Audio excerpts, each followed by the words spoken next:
It would appear that historical figures from shortly after the flood, still imbued with strong genetics and powerful personalities, gathered cults around them and convinced their followers that they were deities on par with the Creator God. Generations later, the story spread across the world, adapting to different cultures and climates, but retaining a basic thread. And so the mythologies of Sumer, the Akkadian Empire, Babylonia, Canaan, Egypt, and Greece resemble each other. The story of Tammuz is no exception. The oldest claim of a character named Tammuz is of a Sumerian king and shepherd named Demuzid or Demuzi. He was said to be the fifth king before the flood and ruled for 26,000 years. The next mention is of a fisherman/king who ruled around 2700 BC, directly before Gilgamesh. There is also a legend that Tammuz was the son of Queen Semiramis, born after the death of his father Nimrod, who built both Babel and Nineveh. But many believe that Nimrod is another name for Gilgamesh, further convoluting the matter. It is possible that the legend of the demigod Demuzid/Tammuz originated from one of these personalities, but we don't know. Now, in the 3rd or 2nd millennia BC, the Sumerians taught that a young, handsome shepherd was born to one of the chief gods, Enki, and the goddess of sheep, Dutter. The goddess, Inanna, fell enamored with Demuzid and took him for her consort. She was the goddess of love, fertility, and warfare, but never marriage. The Akkadians taught much the same thing in the 2nd and 1st millennia BC. Although the shepherd was named Tammuz and his lover was Ishtar, also known as Asherah and the Queen of Heaven, the Akkadians' Enki was known as Ea, who rescued the family of Utnapishtim, or Noah, in the Epic of Gilgamesh. The trouble started when Inanna/Ishtar went to the land of the dead. There are at least 2 conflicting stories as to why Ishtar went down to the underworld.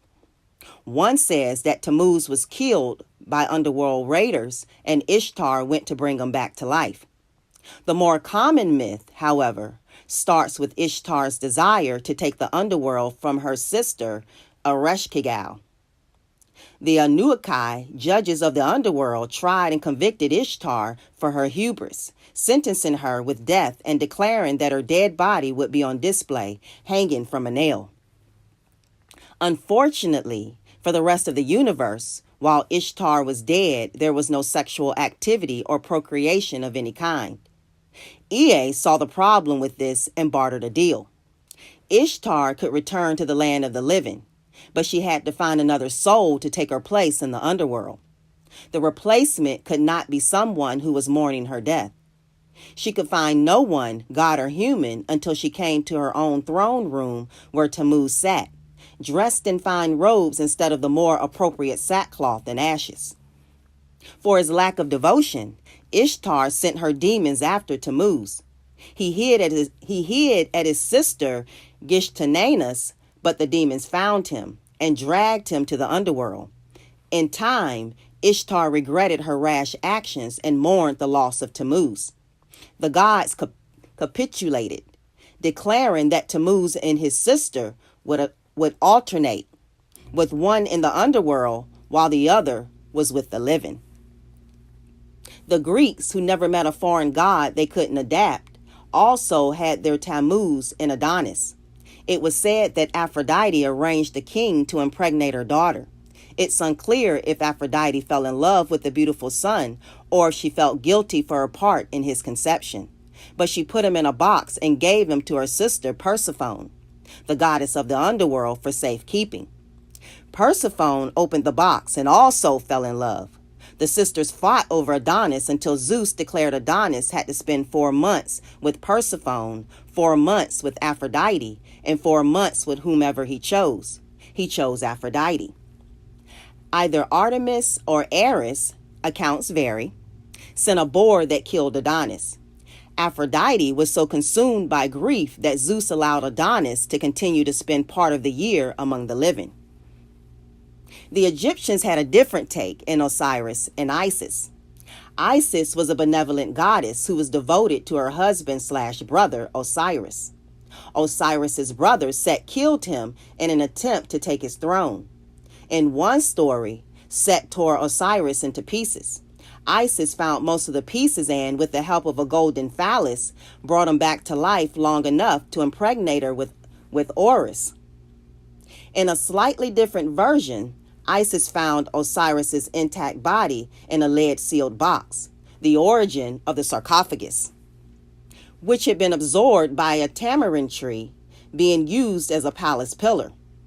Isis brought Osiris back to life and became pregnant with Horus, but Set found Osiris and killed him again, tearing his body into pieces. Isis found the pieces, wrapped them in cloth, and buried him properly. Horus eventually defeated Set.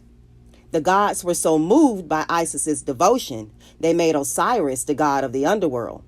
To reflect his resurrection and second death, he also became the god of the Nile, whose ebbs and flows bring crops, reincarnation, and the life and death cycle of agriculture.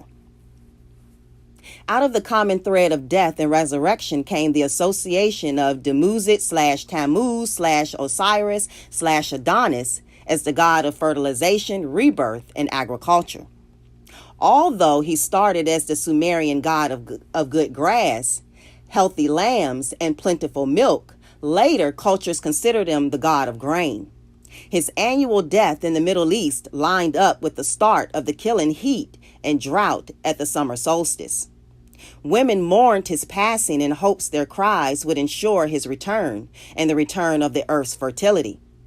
It is these cries God referred to in Ezekiel 8:14-15. Then he brought me to the entrance of the north gate of the house of the Lord, and behold, there sat women weeping for Tammuz. When he said to me, "Have you seen this, O son of man? You will see still greater abominations than these." In fact, the Hebrew month of Tammuz still marks the time older cultures mourned for the god of fertility. In earlier times, however, Tammuz was worshipped in a different way. Sumerian kings were said to take on the identity of Tammuz and mate with the priestess to ensure a bountiful harvest. Arabic myth has a slightly different take. Poetry from the 9th to 11th centuries AD says Tammuz enticed the king to worship the planets and zodiac. For his heresy, Tammuz was killed several times by horrific means, but came back to life after each death, but the last. In the 10th and 11th centuries, Arabic women still mourned the death of Tammuz.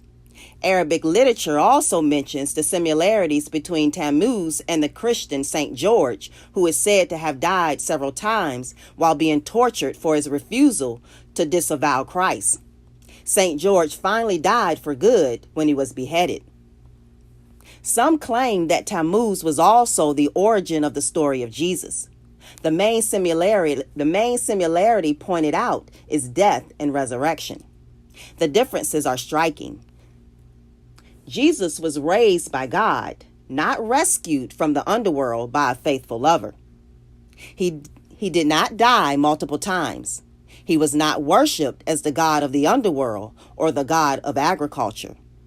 And he did not die once and for all after numerous resurrections. The story of Tammuz does not disprove the story of Jesus.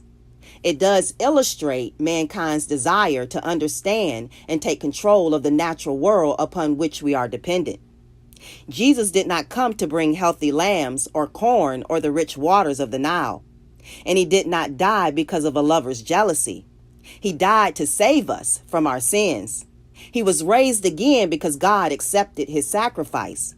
And he brings life not to crops, but to our souls.